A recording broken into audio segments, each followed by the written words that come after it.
So how is the second season going to top season one? Whoa, that's a really tough question. Well, we're going to try really hard. We're excited about it. We think we have some really, really interesting, compelling psychological and science mysteries that will unfold for the audience, and hopefully will be equally as thrilling and unexpected and strange. When audiences have had a season to sort of get acquainted with Wayward Pines and answer some of the mysteries, how do you create new mysteries or keep them guessing? It's a very good question. I mean, for us, season one, we were a little bit hamstrung in that we couldn't reveal the high concept for, half the season, which is we're the last town on Earth, and there's creatures outside the fence that are versions of us. And so I feel like we just touched upon, the tip of the iceberg on those subject matters. And I think moving into that world, more into season two will allow us to kind of create, new stories, new mysteries, and hopefully have the fans lean in as well. It's a lot of, I was just saying, the canon of Wayward Pines and the mythology of it, the science fiction of it, the science basis of it, all remains the same and is the guiding principle. And Blake Crouch, the author, has been very involved in continuing this story. So we are going beyond the books with the stories because we didn't intend to be beyond the first 10. We had our beginning, middle, and end, and that was it. And then people liked it, so they wanted us to come back. But none of us involved wanted to do it unless we had a very clear idea of where we were going and an end point, so we'd have the confidence of the storytelling. So it's all been mapped out where this new chapter is going.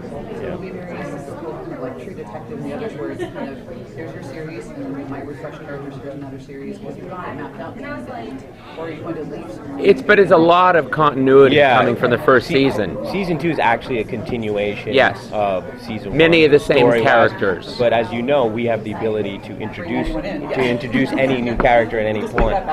Exactly. That's right. That's right. Exactly. That's right. But it is a continuation of the story, so I wouldn't call it kind of a reboot. But, no. New characters are introduced into this world from season one. How far after the first season, or does it start, or is 3 years into the future of their future? Like at the end, Charlie Tahan, Ben, wakes up in the hospital, and it's been about 3 years. Okay, he was back in suspension for 3 years, and now our kid, Jason, is running the town with the first generation. They're like the new Pilcher. Yeah. So it's the new rule that's in town, and so that's where we're going to pick up. Yeah. so it picks up pretty soon after? Exactly. Right after, yeah. Exactly. But Just technically for several months. It's like a couple months after that. Several months after the first season ended. Can you talk about bringing Jason into the story and what he's going to be bringing to the series? Well, Jason, he's a surgeon, a brilliant surgeon. He's very, very skilled at his job, his craft, but he's not necessarily a person who's good with people. Surgeons can sometimes tend to be, better at doing the cutting and the stitching and less good at human interaction.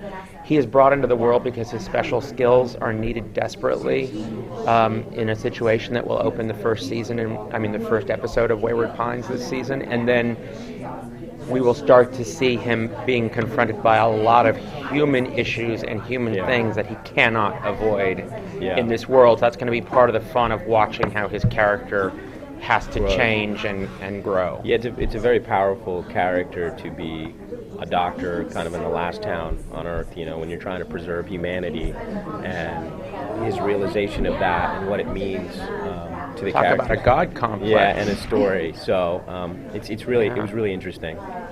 Jason and Jaimin are both traditionally film actors. Yes.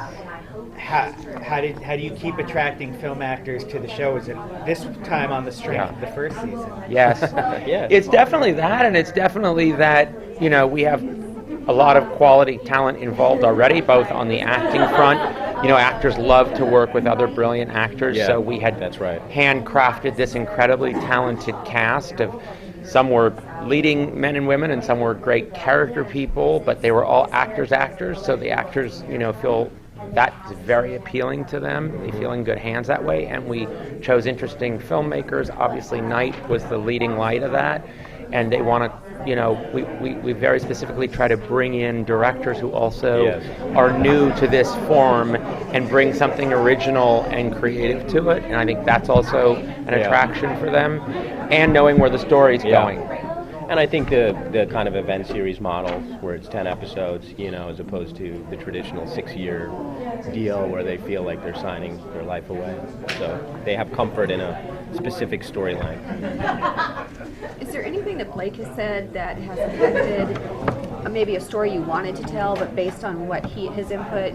Oh, sure. Yeah. All the time. He'll remind us, things that are either set up or were in the history of the piece, and why we may be going down a cul-de-sac we don't want to go down. We're very, very, we honor that a lot. We don't take license with it. It's something that's really important to us. So we really want to stay very true to the mythology and the canon of the books. That's right. We go beyond them, but always again with that as the guiding principle, and not betraying what came before. Yeah. Donald, we're also very excited about Ready Player One. Yes. Spielberg directing. I'm excited too. Is this going to be one of his big, classic Jurassic Park Jaws? Yes. Wow. Yes, it will. It's classic Steven Spielberg, right in the center of his kind of the sweet spot of really his classic work, but with this whole new world now, it's like there could be no one better to bring this to the screen. Were any of the Atari games tough holdouts, or was everyone jumping to be involved? We've had pretty darn good luck with getting all the various games and characters and brands to sign on. Yeah, they were excited about That's awesome. it. Yeah. That's the best news. Yeah, it's great. Yeah.